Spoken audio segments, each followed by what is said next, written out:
At 5:12 in the morning, the loading dock behind St. Agnes Memorial was supposed to belong only to deliveries, exhaust fumes, and people too tired to be startled by anything anymore. It sat behind the main hospital building, where the public never lingered, a broad concrete service lane lined with oxygen canisters in locked cages, rolling laundry bins, medical waste containers, and metal doors marked with practical words like supplies, kitchen, receiving, and authorized staff only. By daylight, it was merely ugly. Before sunrise, it felt almost industrially unreal. Sodium lights washed everything in a tired amber glow. Refrigerated trucks idled in low diesel throbs. Pallets of boxed produce waited under shrink wrap near the food service's entrance. Somewhere, a compressor kicked on and off with a grinding hum. The whole place smelled of disinfectant, wet pavement, cardboard, stale coffee, and the faint metallic tang that seemed to cling to every hospital loading zone, no matter how often it was hosed down. Marlene Voss had worked nights at St. Agnes for 19 years, long enough that the hospital's rhythms lived in her body, whether she wanted them there or not. At 46, she moved through pre-dawn corridors with the practiced focus of someone who had charted through code blues, grief, broken vending machines, staffing shortages, combative family members, and every variety of human emergency that could spill through a set of automatic doors. By the end of a night shift, surprise became something she distrusted on principle. That morning, she had just stepped out the back receiving exit for 30 seconds of cold air and the last swallow of machine coffee when she saw the Bobcat. It stood squarely in front of the loading dock security door, not pacing the fence line, not darting away from human noise, not slipping under the parked truck or vanishing into the brushy drainage strip behind the retaining wall. It was just there, in the yellow floodlight, body low but planted, staring at the heavy metal service door as if waiting for it to open. Marlene stopped mid-step. At first, she actually thought her exhausted brain had misfired and turned someone's loose tabby into a wildcat. Then it lifted its head, and the sharp planes of the face, the tufted ears, the compact tail, and the pale spotted coat resolved all at once into something unmistakable. "Oh no," she muttered softly. "What are you doing here?" The Bobcat turned toward her for one taut second. It wasn't a huge adult, but it wasn't tiny either. Young, she thought, lean, long-legged, not bulky enough to be a full-grown tom. Mud streaked one flank. One forepaw looked dark, damp, dirty. It did not arch or hiss or lunge. It looked back at the door, then sat down directly in front of it. That, more than anything, made the hair rise along Marlene's arms. Animals fled hospital loading docks. They did not hold their ground at one exact doorway like a sentry. Behind her, the receiving clerk pushed out a rolling cart of sterile linens and nearly walked into her shoulder. "You okay?" Marlene pointed without looking away. He saw the animal and nearly let go of the cart. "What the hell?" "Don't go out," she said sharply. He obeyed at once. Within 5 minutes, 2 kitchen staffers, 1 respiratory therapist on a smoke break, and a shipping driver had all gathered inside the narrow reinforced glass back door, staring at the same impossible scene. The Bobcat stayed put. Every time the hydraulic dock lift clanked or a vehicle door slammed, it flinched but did not run.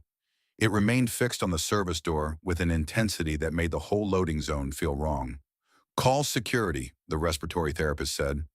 Marlene had already done it. Hospital security officer Devin Pike arrived carrying the calm irritation of a man who expected to be dealing with another delivery dispute and instead found wildlife at the employee entrance. He was 38, broad through the shoulders, and had the dry, skeptical humor that often passed for emotional endurance in places where people saw too much. One look at the Bobcat erased the irritation from his face. "Well," he said, "that's new." "Can you scare it off?" the shipping driver asked from behind the glass. Devin studied the animal for a long second. "Maybe, but I want to know why it's here first." That was the right answer, and somehow the worst one. He stepped carefully outside, baton not drawn because this was not that kind of threat, but flashlight in hand despite the floodlights. The Bobcat rose at once, backed up 6 feet, and crouched. Devin stopped. The animal looked from him to the door, then to the narrow strip of pavement directly beneath the handle, then back again. Its tail twitched once. Its chest rose fast. Then to everyone watching from inside, it did something stranger still. It stepped forward and pressed one paw lightly against the bottom of the door. Not scratching, not attacking, touching. Devon froze. Inside the glass, Marlene felt something cold and intuitive move through her chest. "That animal wants that door opened," she said quietly. Nobody laughed, because everyone saw it too. Devon backed up slowly and keyed his radio. "I need facilities at loading dock 4 and someone from maintenance access. We have an animal blocking the rear service door and behaving abnormally." The pause from dispatch told him that was not a phrase anyone particularly enjoyed hearing before sunrise. Hospital loading docks, like most service areas in older buildings, were full of dead spaces the public never imagined. Utility corridors, compressor closets, pipe chases, waste-holding alcoves, electrical cabinets tucked behind false walls. At street, Agnes, the receiving corridor behind the loading entrance, also connected to an older maintenance passage built before one-wing expansion swallowed half the original service architecture. Facilities still used it, but irregularly.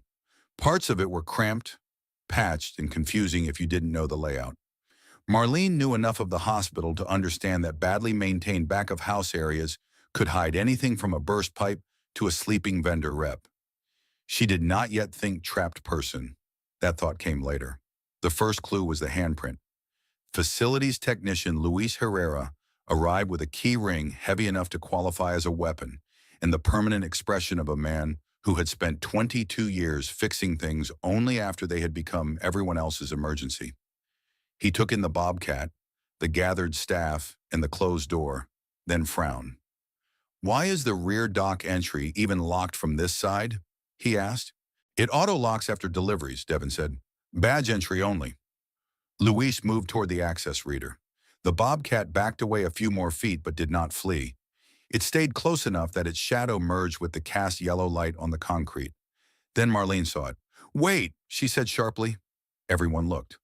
On the metal push plate of the service door, just below the crash bar, was a handprint. Not a crisp, bloody horror movie handprint. Something subtler, and therefore somehow worse. A broad, smeared print left in warmth and grime against the cool steel, visible only because the morning condensation and fine dock dust had caught around it. The palm shape was clear. So were 4 fingers. It sat too low, as though someone had braced or pushed there from the other side while sliding downward. Louis leaned closer without touching it. "That wasn't there yesterday." Marlene felt the back of her neck tighten. "It's fresh." "How do you know?" the shipping driver asked. "Because it's still warm enough to show through the condensation pattern," she said. Nobody said anything for a second. The bobcat moved again, 2 quick steps toward the door, then away, ears pinning briefly, eyes huge and bright in the dock light. Devon drew a slow breath. "Open it."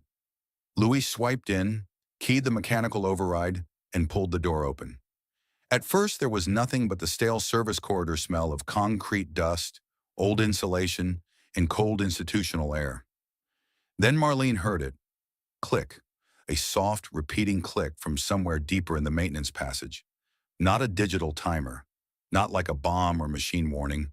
More like a relay. A failing latch. A loose emergency call box.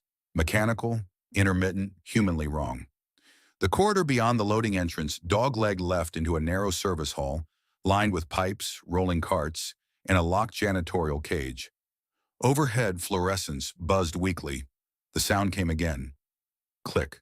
Then beneath it, so faint Marlene almost convinced herself she imagined it. Breathing, human. Everyone in the doorway went still. Devon's tone changed first. "Nobody enters alone." He radioed immediately for additional security and emergency response.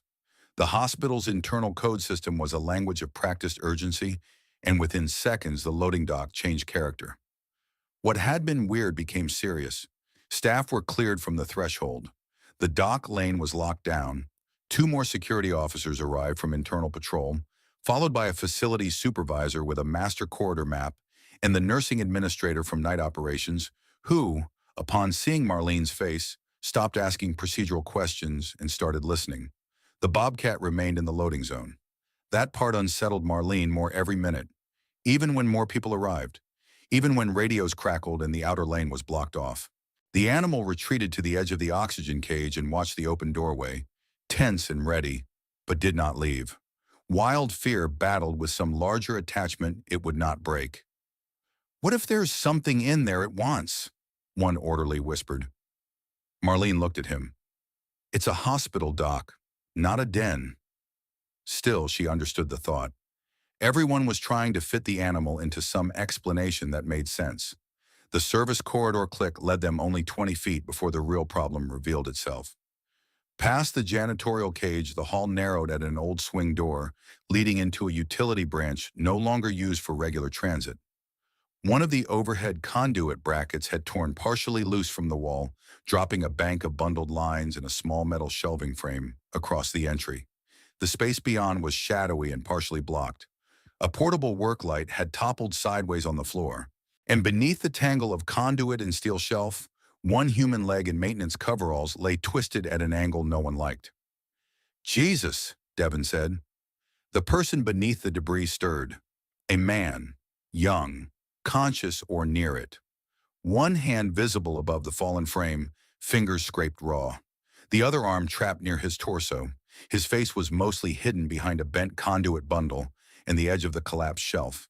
The breathing Marlene had heard came in shallow, panicked pulls. "Sir?" Devon called. "Can you hear me?" The man made a sound that might have been yes. Marlene's training overtook the shock instantly. "We need a stretcher team and ER intake alerted.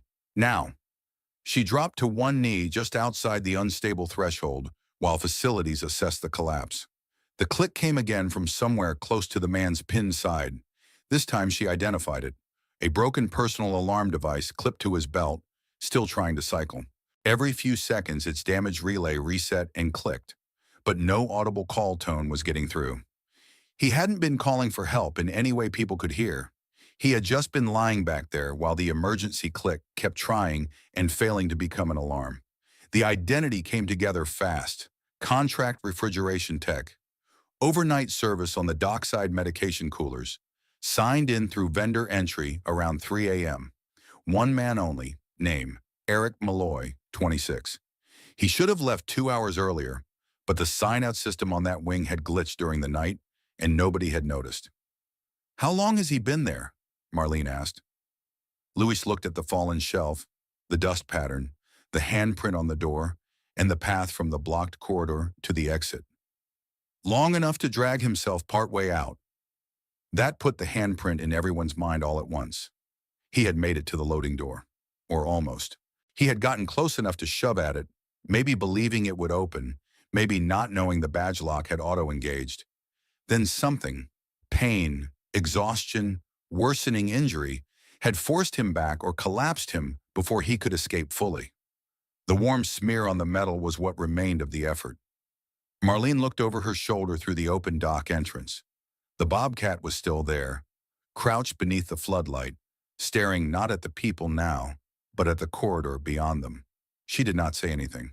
She didn't need to. Hospital response turned surgical. Facilities stabilized the fallen conduit bundle. A maintenance lift bar and wedge kit came down from engineering. The trauma response team arrived with a backboard and pain management supplies. Marlene stayed near the doorway because the patient responded best to one voice, and because, though nobody said it aloud, she had been the first to listen hard enough for the breath behind the click. Eric drifted in and out, pale and shaking. He had apparently been working the upper shelf access above the utility branch when a corroded mounting bracket gave way. The falling shelf knocked him into the side wall and pinned his leg under the collapsed frame. He'd struck his head, likely lost time, then tried to crawl out. The emergency belt alarm had cracked on impact. The rear door had stayed locked. His phone had either shattered or fallen beyond reach in the dark. No one could explain how the Bobcat fit that yet. Not in any clean way. Not unless it had wandered into the lot during the night, heard the clicking relay or the human movement, and stayed. Not unless it had smelled blood or distress through the service seam beneath the door. Not unless its persistence had outlasted every human assumption that weird things in service areas were probably nothing. The extrication took 14 minutes. To everyone in the loading lane, it felt longer. One by one, the conduits were lifted. The shelving frame shifted upward with a groan of metal. A medic slid in low and got cervical support behind Eric's neck, while Luis and another tech secured the loosened line bank above.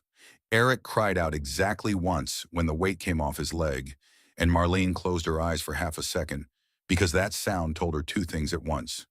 He was still neurologically intact enough to feel everything, and he had been in that position far too long. When they finally got him free and onto the backboard, he looked shot gray and barely tethered to consciousness. As the team wheeled him toward the dock and the ambulance corridor beyond, the Bobcat stood up. It did not run from the stretcher. It simply stepped aside. Marlene saw it from the corner of her eye and turned in time to catch the strangest instant of the entire morning. The animal and the patient passing within a few yards of each other in the amber dock light. One human dragged back from behind a locked door, one wild thing finally releasing whatever duty or fixation had held it there. Eric's eyes fluttered half open as the stretcher went by. Whether he truly saw the bobcat or merely movement, no one could say later, but his head shifted slightly toward it. Then the medics pushed him through the ambulance gate, and the bobcat trotted along the edge of the dock lane, slipped under the chain gap near the drainage ditch, and disappeared into the scrub behind the generator fence before anyone took a single step toward it. It was just gone. The loading dock, meanwhile, exploded into paperwork, incident review, internal reporting, and the stunned emotional static that follows a narrowly avoided hospital tragedy. Supply deliveries were rerouted. The rear service lane remained blocked for hours. Engineering began tearing apart the old utility branch before breakfast had even ended. Security pulled camera footage. Vendor oversight got less casual in the space of one shift. But the first thing Marlene did, after Eric was in surgery and the worst of the adrenaline crash had begun to hit, was go back to the door and look at the handprint again. The warmth in the metal had faded. All that remained now was the outline caught in grime and condensation. One human being had pressed there in pain, trying to get out. One wild animal had held the dock until someone paid attention. By mid-morning, the story began traveling through the hospital the way all impossible stories do. Sideways, accelerated, half wrong, and wholly irresistible. A bobcat blocked receiving. A nurse found a trapped tech. There was a handprint on the door. The loading dock cat saved somebody. By lunch, it had reached radiology. By afternoon, the kitchen had improved every detail. By evening, someone in pediatrics had drawn a cartoon bobcat with a nurse's badge and taped it to the break room fridge, which Marlene found offensive and touching in equal measure. Administration hated the viral version immediately, risk management even more so. But hospital stories do not care what administration hates, especially not the ones that let exhausted staff believe, for one difficult day at least, that vigilance can still matter in a building so large and procedural that people sometimes disappear into systems before they disappear physically. Eric survived surgery, compound tibia fracture, concussion, severe bruising, dehydration, a level of pain that made everyone wince when they read the chart, but alive, talking by late afternoon, angry in the healthy way young men often are when they realize how close things came to becoming permanent. 3 days later, Marlene visited him in recovery. He looked better and worse at once. Color back in his face, leg fixed in external hardware, pride damaged beyond immediate repair. His mother was in the room, but tactfully stepped into the hall when she saw Marlene and recognized from context that this was someone from the event itself. "I'm the nurse from the dock," Marlene said. He stared at her a second, then recognition flickered. "The one who talked to me." "That was me," he swallowed. "I thought I was hearing things." "What things?" He looked past her, toward the hospital window as though replaying the corridor. Something outside the door. Scratching maybe, moving, then quiet, then moving again. Every time I tried to pound on the door or pull myself closer, it was there. He let out a shaky breath. I kept thinking if I could just get someone to look. Marlene did not rush to fill the silence. Finally he said, "Did they tell you about the animal?"